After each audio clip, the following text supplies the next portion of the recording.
What is up, fellow trainers, and welcome back to another visit to the Halzari region as part of the Pokemon Bliss and Oblivion project here at PTE Creative. As always, I'm your host, Evan Davies. You have a new Pokemon to meet on this special holiday edition. Let's get to it.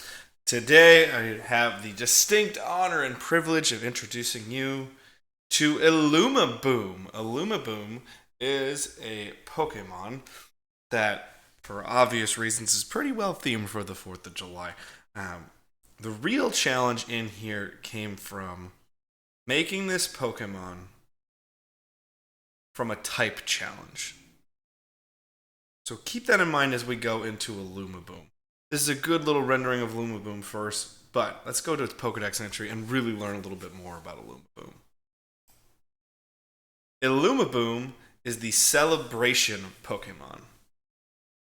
And its ability is pyrotechnic. So that ability is, in my opinion, quite an interesting one.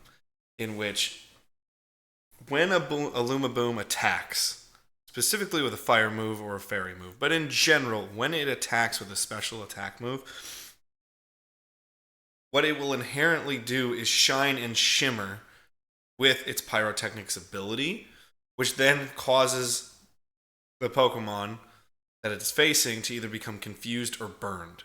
There's an advanced chance that it can be confused or burnt if they come into contact with an Illumiboom. So that is why they have the pyrotechnics ability. So you can be confused by this due to the light, you can lose accuracy due to the light, or you could even get caused to burn because of that. It's all distinct little differences, but it creates a status condition that could be very worthwhile in a battle. So I wanted Illumiboom to have that special ability. I've said this on other shows as well. I always try to keep abilities similar to what they are in Pokemon. I try to, unless it's a specialty Pokemon, I never like making new abilities. Not because I'm against that. I've done a few of them now that are custom to a certain Pokemon. However, I want it to always feel realistic and as though it is a part of the Pokemon canon already when I create these Pokemon. So to do that, I always want to make sure I have a Pokemon ability that fits. Use the traits that already work within Pokemon. Now, it's got quite a decent set of stats with a 485 total. You see its HP is 95, its speed is 100. But then its attack and special attack are similar with 100 attack and 195 special attack. However, its defense is trash at 40 and its special defense is 55. I really wanted to illustrate the bottle rocket firework mentality that creates Illumiboom and inspires Illumiboom. So why the average stat is only 80.8 to 485 is bottle rockets or other forms of fireworks are very, very delicate and can be tampered with so quickly, and you need to be extremely careful. So I thought, why not illustrate that in the stats, where they're highly dangerous and they can hit you really, really hard and can pack a punch, but their defense stat wouldn't be worthwhile because of its natural order of things coming from a firework. And as you can see on the bottom, it is a fairy and fire type. So the whole reason to this Pokemon in general, I'm going to go back to the illustration quick. The whole reason behind Illumiboom is when I was first creating the Halzari region and thinking of Pokemon based off the United States. Got a little bit of Canada and Mexico in there, but heavy United States based region. What did I think of when I thought Americana? 4th of July, fireworks, that kind of thing. Even though it's so funny because fireworks aren't inherently an American thing. It's kind of just been co-opted by America, which also kind of fits the theming. But when you look at Pokemon type charts, there are a lot of type combinations that have never been used. And it was funny going on a few different Reddit chats or other things. I was just kind of scoping through comments and people didn't really understand what to do with a fairy fire type. And to me, it came instantaneously. It was like, what creates the sense of awe and magic that you want in a fairy type, but also creates the sense of danger and could burn you like a fire type? So I went firework. It was immediate to me, which is why I created Illumiboom. Now we go back to its Pokedex entry for a little bit more. Sights of sparkling lights in the sky are a sure sign of this Pokemon. Illumiboom that flock together make dazzling light displays during celebratory times that fill the night sky. So what's really cool about the design of Illumiboom, in my opinion, is the facial structure is just kind of floating on the outside. It's almost an illusionary image. And the striping on every Illumiboom could be a different coloring, which I really appreciate. You could have different sparkles and all that kind of stuff. So it wouldn't just be one natural shiny and one natural coloration. You'd have a variety of different colors to showcase the different night sky colors that you could see in a fireworks celebration. What I really wanted to illustrate as we go to it, you see that top coming off, and that's where the sparks come from.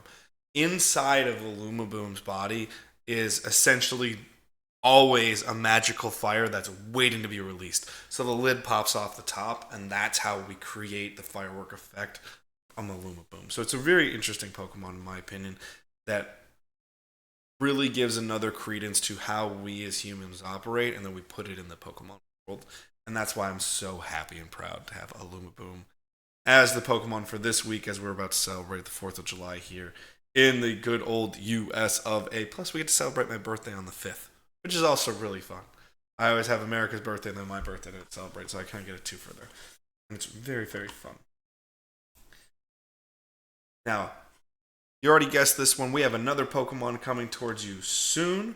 However, I want to let you know, first of all, thank you for watching.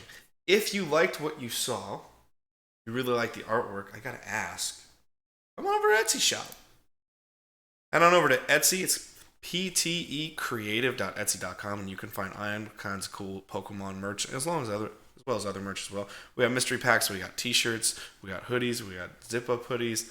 We got stickers. We got the new Johto line over here, which is super, super cool. We still have the Stress University Psyduck. We have other fiction stuff like Power Rangers. We got Harry Potter at National Park stuff. We got football stuff. We have our own fashion line with the Hate to See It line. Harry Potter stuff. And of course that Bird Keeper line that is absolutely one of my favorite designs I've ever done. Super cool stuff here over at Etsy. So go to ptecreative.etsy.com and go check us out to get some art for yourself and some merch for yourself. Beyond that, though, I have a super, super cool announcement besides this Illumiboom that you keep seeing, and I keep clicking on accidentally.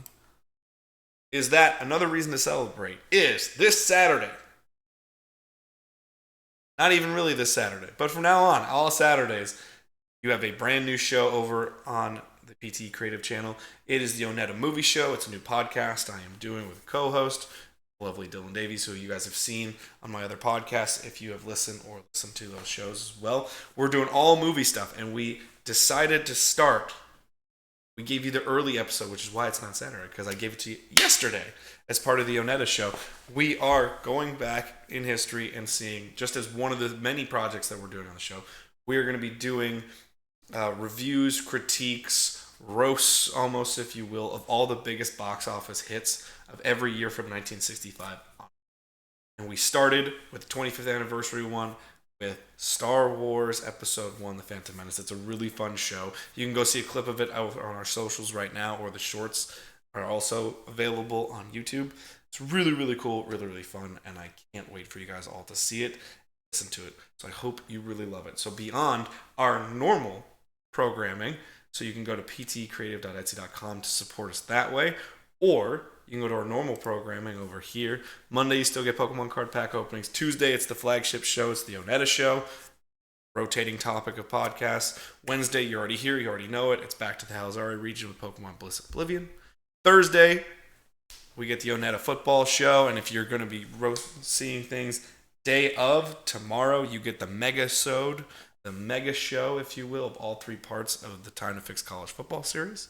Friday, it's rotational stuff. You get the Onetta Adventure Show monthly. You get the Brick Builder Show monthly. You get Pokemon card pack openings. Yu-Gi-Oh card pack openings.